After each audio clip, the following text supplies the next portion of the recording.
Hi, I'm Matt Little. I'm the Director of Counselling and Education at Empowering Awareness.Asia, and I'm a proud sponsor of this podcast.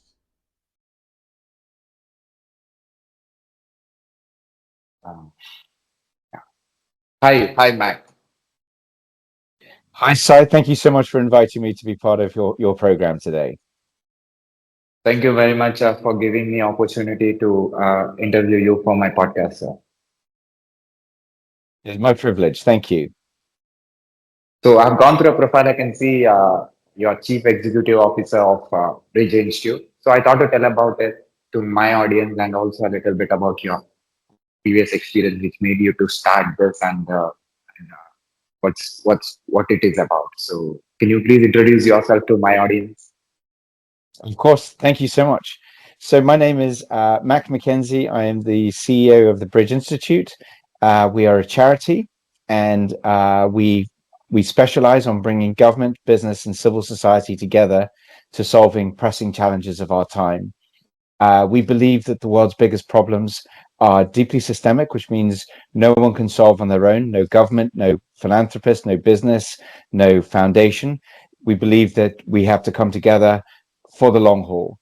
And this is what we're very, very passionate about. So when we look at the big challenges we face of climate change, gross inequality, loss of biodiversity, or peace and conflict, we believe that if we come together as government, business, and civil society, we have a much better chance of making a difference. So I've been doing this for about 11 years, and we started in South Asia, and now have got programs across the Middle East and Europe, as well as Asia, and hopefully soon to start in North America. And yeah, so that's what I do, and we're all very passionate about that. And then prior to that, I worked for an organization called Bridge, which is a consulting firm who helps organizations and leaders to develop and evolve to be the greatest force for good. And I worked there for 15 years. And it was that experience that helped me co-found the Bridge Institute. You are from? Excuse me? You are from?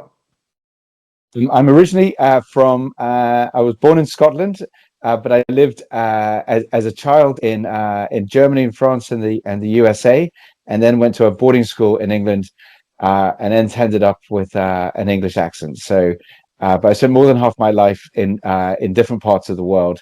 So see myself as a citizen of the world. So why Bridge Institute and what made you to start this? So I got fascinated by the really big issues of the world, and what I noticed that is in organizations, so many like really inspiring companies and different inspiring governments, they have all these different methodologies for helping them succeed. So they've got methodologies for problem solving. They invest in their leadership. They invest in their culture. They understand how to solve complex problems. And what I got curious about was if you were to take all of these methodologies that really amazing organizations apply, what would happen if you were to apply it to the really big issues of our time? And that started in in in in looking at issues such as combating child marriage, combating human trafficking, combating gender-based violence, and then also looking at how do you create more peace in the world. And then we then started expanding out to issues such as the refugee crisis in Europe, and also issues such as climate action. And we just think that we live in this really interesting time where the challenges are extremely complex but interconnected, and we need a methodology that holds the whole thing together. And that's what we're, with humility, trying to do. So how do you actually work with this non-profit organization? So how we work is we will sometimes be approached by a government. We will sometimes approached by a foundation, sometimes by a business, and sometimes by a philanthropist. And we're not for profit to ensure that our incentives are only to maximize our positive impact. and so it fills the right organization structure. And to give examples, so a government might say, we would like to promote climate action and accelerate climate action. Can you help us do this? Or a foundation might have a climate challenge that they want. They realize is systemic, and they realize that it needs government, it needs business, it needs civil society to come together. So we will typically be partnering and approached and funded by one of those four types of institutions. So what is your team? And from past 14 years, you are into this, and what all you learned, and what all the problems that you solved? Okay, so we have a small team, a core team that has expertise in the methodology, expertise in communications and branding. We have expertise, obviously, in finance and risk, and the legal structures that we need to operate under. So we have a core team that brings all that expertise out. We have a fantastic facilitation team, and then that can teach the leadership and all the methodologies. And then we have impact teams. The heads of all of our projects, we call them missions, are called directors of mission, and they hold the whole thing together. Our wonderful directors of mission. So that's how we're structured. So our core has the right expertise in the methodologies, etc. And then the type of things that we've been taking on are, as I say, issues such as combating human trafficking and child marriage, gender-based violence, how to help refugees integrate and thrive in society.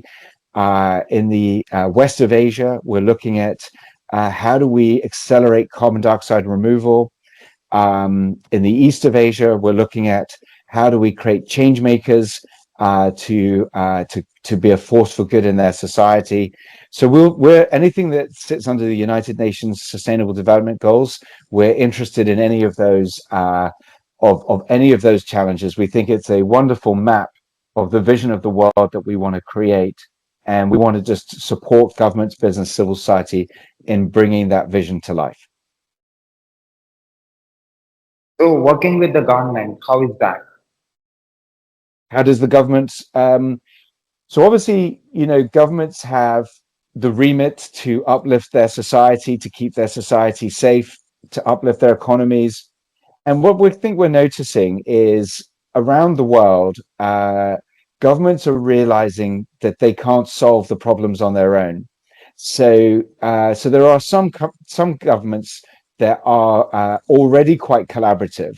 So there are examples like Finland, and often say the Nordics, and Ireland are seen as more collaborative governments. And you see that when governments are collaborative, they deliver. They are a stronger force for good. They make more impact for society and are a stronger force for good in the world. So just as an example, there's a concept called the Rebecca framework that measures each country's contribution to the UN Sustainable Development Goals. So how much are countries decarbonizing, reducing carbon footprint, promoting gender equality, reducing inequality. And so the countries that do the highest in those are the Nordics, in terms of, and also countries like Canada and Germany, etc. And they tend to have a more collaborative and a systemic approach to how they deliver their impact. And so we think that there is a realization of governments that to solve these problems, we need to bring the whole system together. So like a common problem that many governments are facing right now, for example, is the housing crisis. Many countries have got, if you're young, it's very difficult to get a home, and the levers that the governments have to solve this are not enough. And so what we would say, we're not working in housing yet, but we would say the only way to solve that is by bringing the construction firms, the banks, the communities, the people on the grassroots all together to go, how do we come together to solve this? Because it's a terrible situation for young people. and for society, this housing crisis that is impacting nearly every country in the world. But you just see every country when they look at how to try to solve it, they are not making the breakthroughs they need to do. So in summary, we think that the most collaborative nations in the world are the ones that are the greatest force for good. And we think there is an really exciting proposition for governments to embrace the systemic collaborative approach to solving the challenges of our time. So nature, it's a constant change in the nature. And what is the methodology that you use, you or your team, to bring the change in the society? Thank you for the question. So we call the methodology the spiral breakthrough, and it builds on the work of amazing people over many generations. So it builds on the thinking of systems thinking. So the pioneer of systems thinking, Donella Meadows. It builds on design thinking. It builds on Otto Scharmer's theory U. It builds on the methodologies of strategy breakthrough and of change leadership.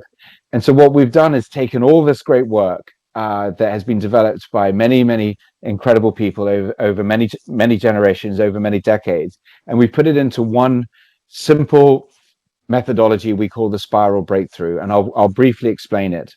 So the first thing that we do, we say, what are the points of leverage in the system that will change everything?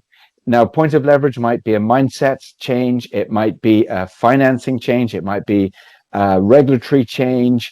It might be a new business idea. It can be anything really. But we look at the system and go, what levers, if we pulled, would change everything for the better?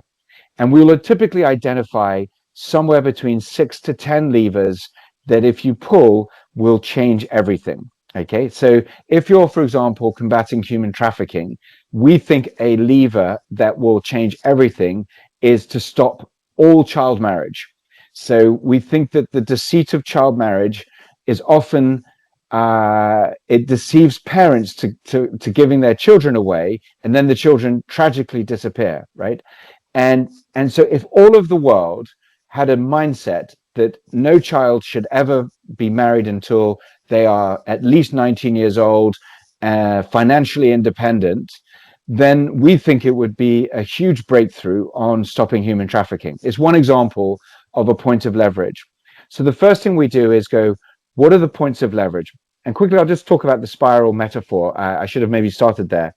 The idea is it gets bigger and bigger, and it means that more and more people are enrolled in solving the problem. It starts with 10 people, then becomes 100, then becomes 1,000, and then hopefully then it becomes 1,000,000 people. So that's the idea of the spiral.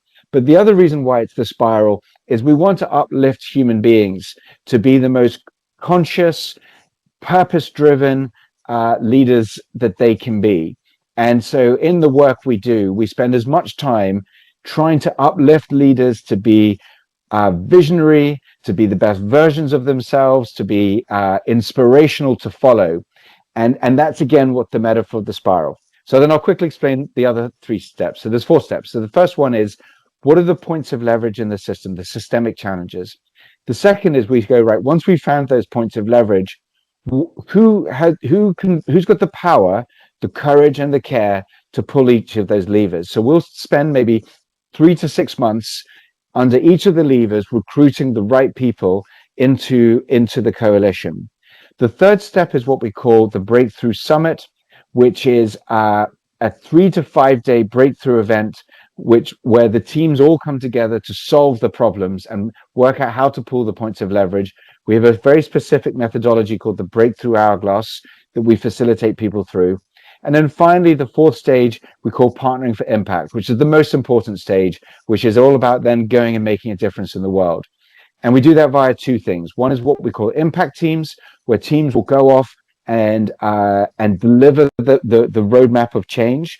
Or the other type is what we call change maker programs, where we equip young people often, or just members of society, to be change makers, to go and make that change happen. So in one country, as an example, we're doing a program on health, and we are teaching and equipping young people to not only live a healthy life themselves, but also to go and be a force for good, creating healthy society, healthy food in their communities.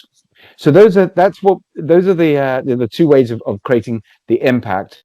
And again, it's all called the spiral breakthrough, that starts with 10 people, then enrolls 100, then 1,000, and then hopefully 1,000,000 people.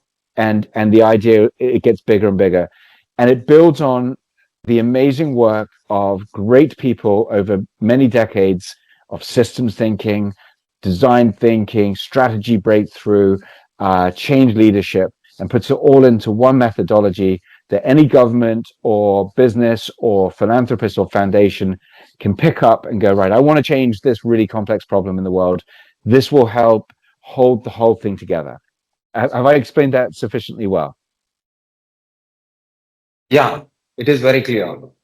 So how do you think, how do you actually approach? What's the way, what is your way of approaching the problem that anything that comes to you, it can be from enterprise or from a government or from any organization. What is your approach? How do you start? So the first thing we do is we use a concept called the kinefin to think about what type of problem it is, and so the kinefin model, I think I'm pronouncing it right. I believe it's originally a Welsh word, and it talks about how we have four types of problems in the world. We have simple problems, and if you have a simple problem, you just get a few people, smart people together and problem solve it. You can have a complicated problem, and so like if you have an airplane and it's not working well, then you get experts in to fix it. Then you get complex problems, where there are no experts that you can call in, and there are no known answers. And then the final one is a chaotic problem, which is like COVID would be a good example of a chaotic problem. We had no idea if this was going to last 30 years, 3 months. We had no idea. And so, that's a good example of a chaotic problem, the early days of 2020. And so, but we think the most of the really important problems, whether they're peace, whether they're climate, whether they're inequality or poverty, whether they're biodiversity, we think they're all complex problems, which means, so a complex problem means that it needs a system to come together for the long haul, and it requires an experimentation, a test and learn type approach, an innovative mindset, because it's not linear. There's not an expert you can go to. So this is why, when we look at, say, climate change, it's a really complex problem. There's no one you can phone up and say, hey, how can we solve this? And that's that's the stuff that we're really interested in, the complex, unsolved yet problems that really matter to people. But we think nearly everything, the stuff that keeps our mind and keeps us awake, cost of living, housing, climate, hope, agency, these are all issues we think are complex, and the stuff that we really want to get alongside governments, business, and civil society to solve. So society is a collection of different systems and different professionals and different industries. So you are trying to bring change in this wide range of diversified Yes. place or the area that you have chosen. Is it easy for you, like doing or coming with a solution for this? Is it easy? It's, I would say, it is definitely not easy. It is an incredible privilege to be doing what we're doing. But I would say why it's not easy is there are some things that make it easy and some things that make it really difficult. So I think the things that make it easy, I'll start off with, is that whenever we go to a community and say, we're going to work with you to solve this problem, the invitation to it. So if for example, we go to a community to say, we would like to stop child marriage in your community, or we want to we want to help uplift refugees in your community. The everyone wants to be part of it, right? So from a government's point of view, it's really attractive to them because it's helping solve it. You know, if they say I've got a refugee problem, all of a sudden we're saying we will bring businesses in to help solve this problem. We're going to bring non-government organizations in. We're going to bring so much resource to this problem. So governments love it, businesses love it, charities love it, NGOs love it, civil society love it. So it's really easy to sell and to say, hey, we're taking on this challenge. Do you want to be part of it? That's really easy. I think what's difficult is we're at a time in life when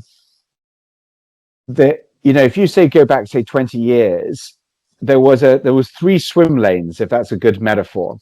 Government does this, business does this, charities do this.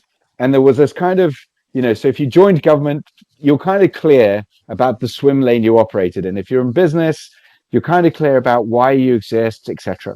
And what we're finding is that these swim lanes are not working anymore. And I'll give you a quick data point about to prove this point is if you look at the UN Sustainable Development Goals, they set 169 targets to deliver by 2030. Now we're on track to deliver only 17% of those, and 35% are either stagnating or now actually regressing and going backwards. So we've hit a point in life that, I summarize or generalize that life for human beings, decade over decade, over the last 40 years, has generally got better, right? There's been more peace. There's been more gender equality, more girls getting educated. There's been less poverty. Hundreds and hundreds of millions of people being lifted out of poverty, etc. And we've hit this point where these swim lanes aren't working anymore, and we need another model. And so why it's difficult is it's taking time for society to realize this. So some governments are kind of going, we need to do something differently, and then other governments are behind this. And again, some business CEOs and business leaders are going, we need to do something really differently, and then others are still in the old world. And I think that what I have found difficult is being in the middle of this transition. But every year we get more and more hope that there is a realization of the need to come together for the long haul. So, what is the satisfactory problem that you have solved in all these years? So I think, if I just give a couple of examples, so I'll give three examples of change that I feel really proud of. So one was in one country that had a refugee problem, and we created a solution for housing and for jobs that really uplifted those people, and it saved the government money. It empowered the refugees, and it empowered the local societies as well as empowering the businesses that were involved. So that's one example. I've worked in one community or the Bridge Institute has worked in a community that has helped make a huge difference to stopping child marriage. And again, I think that that child marriage is a gross violation of human rights. I think if a girl is married before she's financially independent, it makes her life very difficult. I mean, child marriage is also a problem for boys as well, but not on the same scale. And we have worked in communities that have made a commitment to zero tolerance to child marriage. We've also worked in conflict zones, and where a lot of people we've worked with have helped help a lot of people choose nonviolence. And so some of the projects we work are, I mean, they're all sensitive, but when you see that impact on the ground, it is the people on the ground who are making that impact. But to know that we've played a small part in it makes me feel really, really proud. And how I feel though is I look at the world problems we've got right now. I see that violence is increasing. I see that we're not on top of climate change, and we are. And so my position is when I wake up in the day, at the beginning of the day, is we're only starting, and we have so much more to do. So I spend more time worried that we're not doing enough than worried, proud of any difference that we've made. Yeah. So you are working in other countries as well. So how different it is working apart from UK? So most of our work has been in Asia, and it's been the starting point, and then only in recent years have we come to Europe. So I which I so it is different. There is definitely, again, if you look at government structures or collaborative structures, different countries are in different places. What I've found, though, is wherever I've gone, I've just found extraordinary human beings who want to make the world a better place, and wherever I've gone, and it's really interesting how when media, you'll see issues in the world, and media will paint a picture of what's going on. But wherever I've gone, I've only found really amazing human beings who are trying to be a force for good.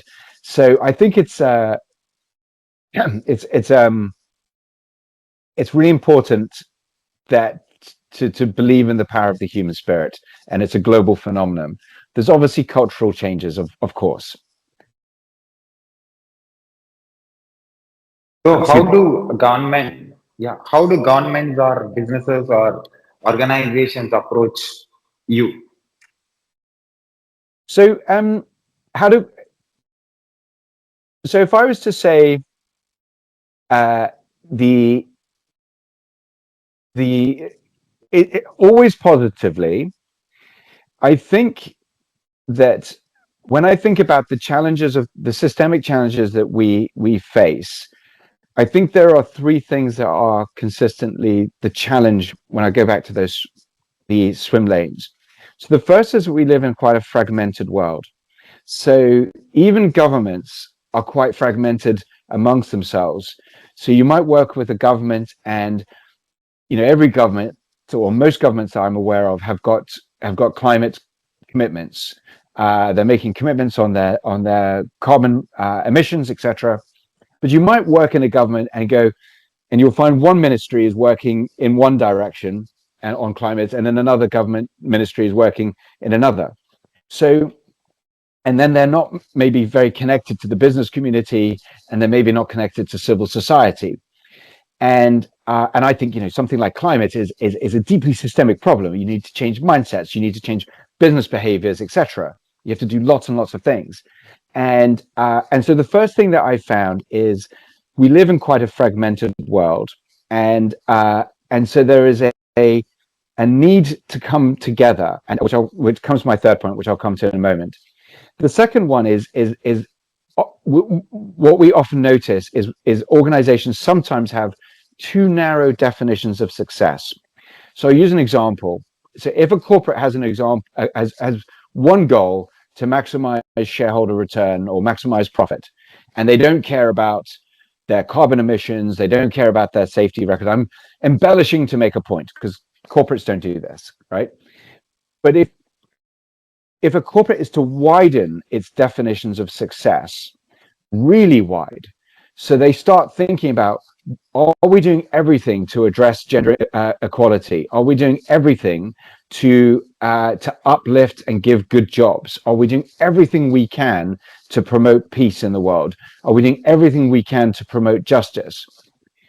If you widen the goals of success to capture all the sustainable development goals, then that's very, very powerful. So I'm going to summarize those 3 points. Systemically, we're living in quite a fragmented world. There's still too many organizations that have narrow definitions of success. And third is there is a lack of coordination between government, business, and civil society on the whole. So our experience is we're stepping in going, we want to help with the fragmentation. We want to help with widening the definitions of what success is. And we want to help with coordinating government, business, and civil society. So you asked me, how do I find working with governments, business, civil society?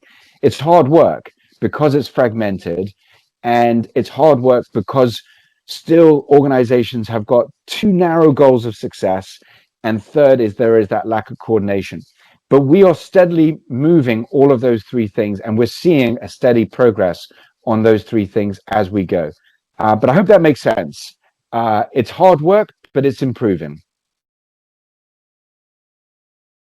So businesses, as you said, they are more interested in scaling up and making profit, and in the meanwhile, they do not concentrate on the natural things which are being destroyed and which is affecting humanity or other species in a negative way. So, how do you communicate? Like, what is your way of communication in letting them know that this is going wrong because of this? Yeah, it's a great question. So first of all, I have lots of hope because I think it's really improving.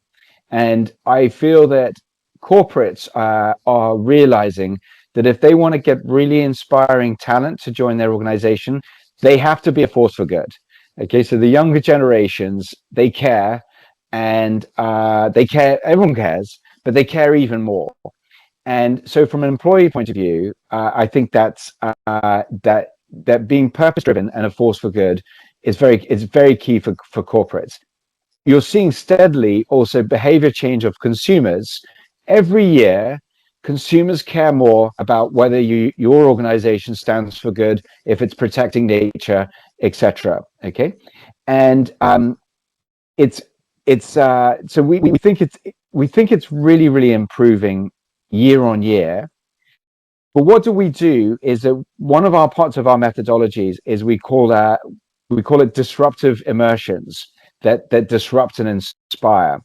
And we get business leaders to immerse in the world of the impact of their work. So example might be, we might get business leaders to work in the world of human trafficking and see the consequence of human trafficking at a personal level. And then all of a sudden, these leaders go back to their organizations and say, we've got to do much more around stopping human trafficking or helping reintegrate the survivors of human trafficking. Or like in food, for example, you might get food leaders to really understand the consequences unhealthy food or processed food or something, or the cost of not protecting nature. So that's what we try to do, is we try to give powerful, disruptive, and inspiring immersion experiences so that it changes their mindset.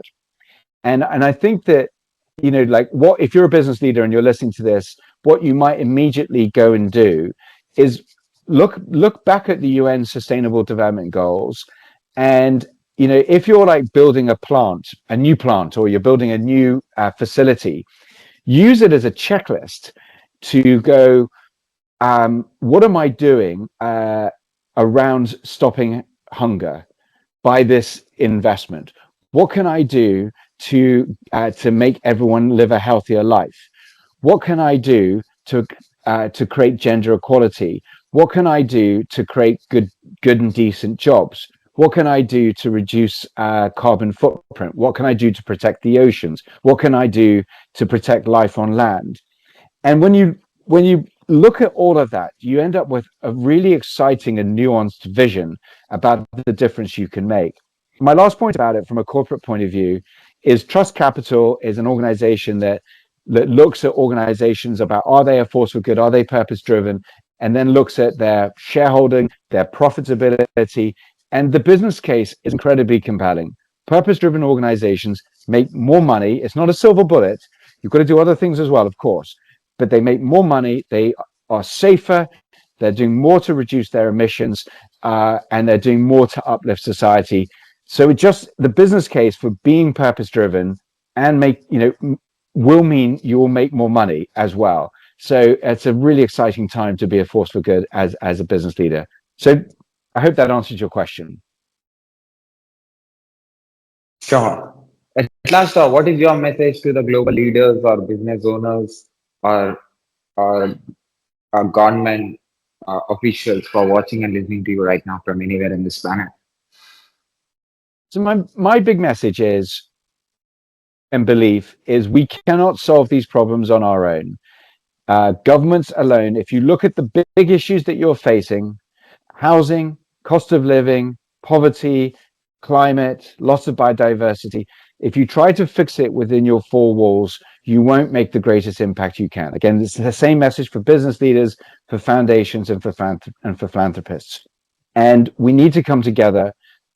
We need to transcend boundaries, and we need to come together for the long haul to make the greatest difference that we can. That is my big message. And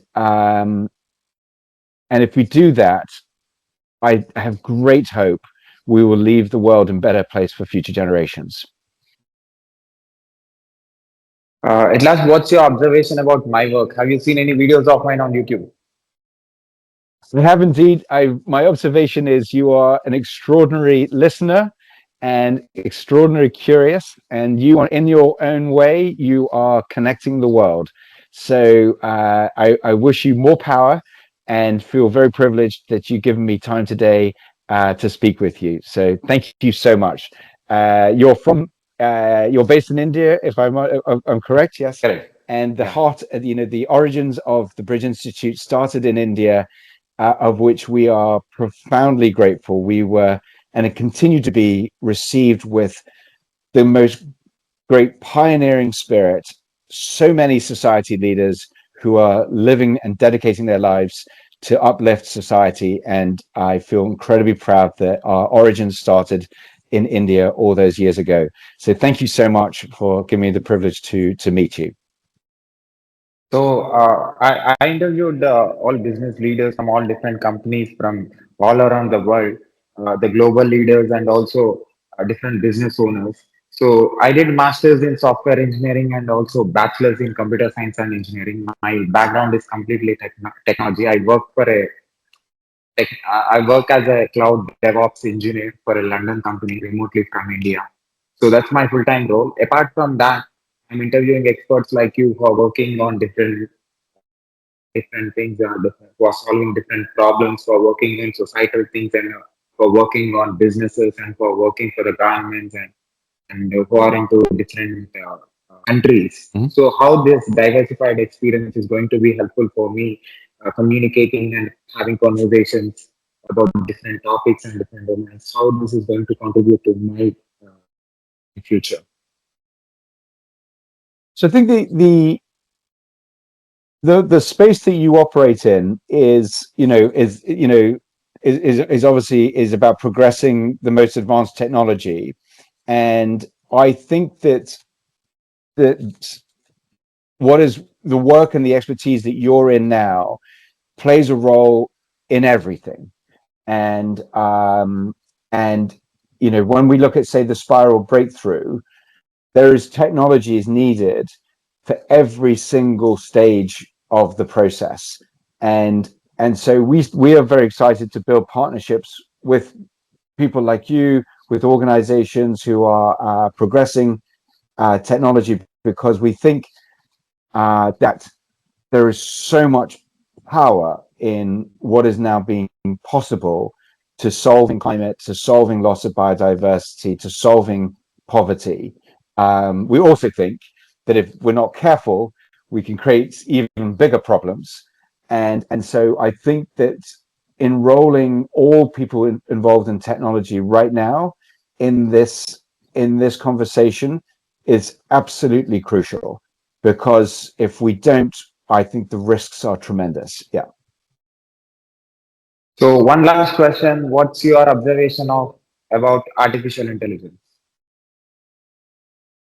So I was listening to someone speak about it this week, and I can't recall his name, but he said the potential benefits of the world are infinite, and the potential costs to the world are 10 times infinite. I know that's mathematically an illogical concept, but it captures for me how I feel about it. That when I look at what AI can do in all of the things that we're looking, like carbon dioxide removal, which is a really important part of climate action.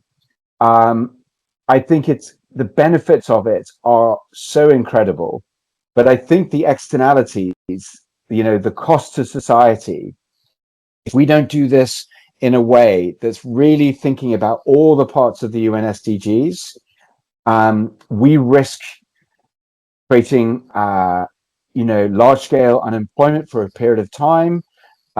We risk creating further inequality, etc. So I think that the people who are working this, they need to have really wide definitions of success. If they have a definition of success of just profitability and global leadership, I think it's extremely dangerous.